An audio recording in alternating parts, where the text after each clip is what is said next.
All right, thank you for that introduction.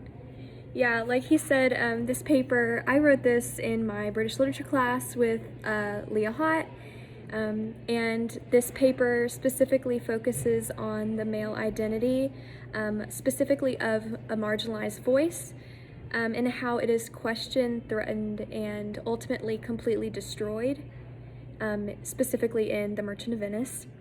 So thank you to the faculty for giving me this amazing opportunity, and I hope you enjoy. So, published in 1596, Merchant of Venice follows Shylock, a Jew, who lends money to Venetian merchant Antonio on the condition that he would choose to cut off a pound of Antonio's flesh if he is unable to pay back the loan in full. Due to the large sum of the loan, Antonio's promise to cut off a pound of his own flesh is made to show Shylock his commitment to repay him. Antonio's promise to cut off a pound, Antonio, who is openly anti-Semitic, ultimately chooses to take the loan to help out his friend Bassanio, who needs it to court the aristocratic Portia. When Antonio is unable to repay the loan, Shylock takes Antonio to court, seeking justice but desperately clinging to the bond he made with Antonio, the pound of flesh. Portia, who is disguised as a man, defends Antonio in court and eclipses Shylock's logic with her wit. She highlights a loophole in the bond, rendering it void. This is clearly a win for the Christian Venetians, but a lamentable defeat that Venice's Jewish individuals know all too well. Shylock realizes he has been bested, and that all attempts to receive justice will be in vain. If humiliation was not enough, the court charges him with conspiring against a Venetian citizen. He must lose his money-lending job, therefore obliterating his entire livelihood. The only way he can keep half his estate is by converting to Christianity, the dominant religion. Based on the clear and relentless persecution Shylock faces, there is a clear conflict between the fundamentalist beliefs of Christian Venetians and Jews like Shylock who want to be accepted as human. In the play, Jews are widely considered the minority and singled out from the larger dominant others in society. As a result of unequal and unfair treatment, those who are marginalized regard themselves as subordinate and objects of collective discrimination. Those who undergo such discrimination are forced to either stay silent, assimilate, or face brutal consequences that are enacted by their own society.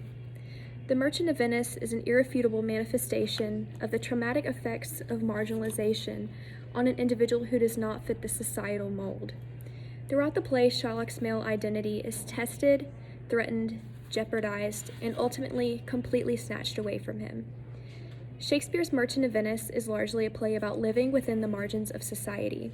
Commodification, or a sense of ownership over property, is a major factor in the placement of one's status in society. Marginalized individuals struggle with a conflict between their sense of self and how they are defined by their society, because their self-image has been obscured and associated with an object. Shylock's emergence on stage shows him struggling to balance his individual needs with the demands set by the, quote, restrictive society he lives in. Oldreive describes Shylock's external pressures as the commands of the largely anti-Semitic Christian patriarchy. Such pressures are personified by Shylock's primary counterpart in the business world, Antonio, who is a representation of the dominant elite. He represents everything that Shylock aspires to become but cannot achieve.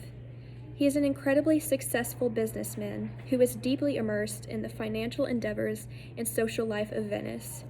In Act 1, Antonio states that his financial situation is the least of his worries, and if he ever becomes less successful, he has enough fortune to support himself, saying, "My ventures are not in one bottom trusted, nor to one place, nor is my whole estate upon the fortune of this present year."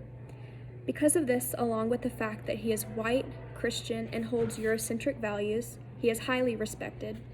Antonio also becomes a representation of why Shylock cannot have a place at the upper rungs of the social ladder. Antonio also is so privileged that the doors of success are already so open to him. His status as a member of the dominant religion and race grants him elitism that is revealed in how he presents himself to marginalized groups. His elitist values emerge through his casual racism and unrelenting discrimination against Shylock and his lust for revenge. Antonio not only upholds the role of a successful businessman, but as he performs this role, he expresses characteristics that perfectly align to standards of traditional dominant masculinity. After all, white heterosexual masculinity is what is seen as the, quote, canonical center of society, and he certainly fits this standard. According to Parlow, masculinity is a paradoxically challenging endeavor for the individual man as he constructs his male identity. Of course, the pre-existing pressures to be considered a real man are only heightened for those who lie beyond the margins. There are harsh consequences for those who tend to stray from these norms of masculinity, ranging from disrespect to verbal and physical abuse. Shylock already endures persistent humiliation and discrimination, so the pressing demands of masculinity only work to further wound his self-perception. Shylock despises Antonio because he has both disrespected him and consistently berated Shylock in public, quote, even there where merchants most do congregate.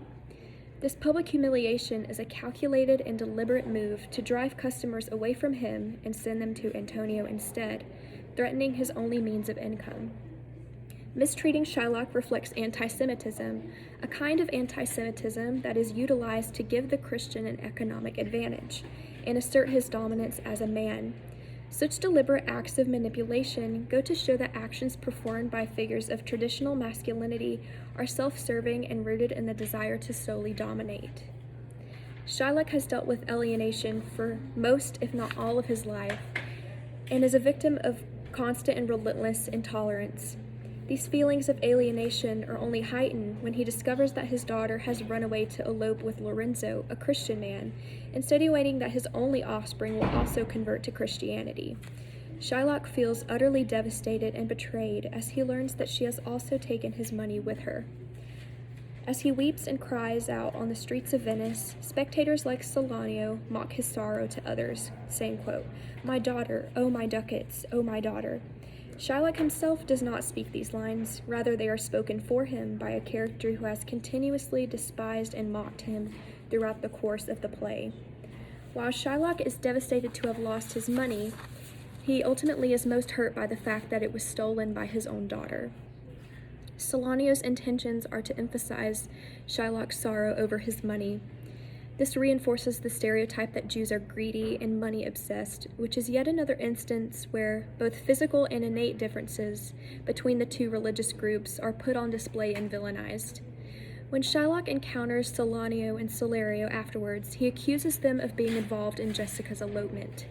They taunt Shylock, but rather than directly react to their jeers, he chooses to retaliate with a passionate speech about the wrongs he has suffered as a Jew at the hands of Antonio.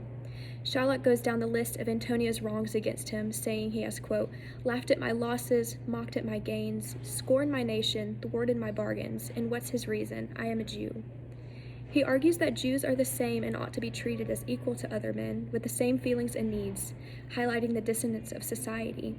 Quote, if you prick us, do we not bleed? If you tickle us, do we not laugh? If you poison us, do we not die?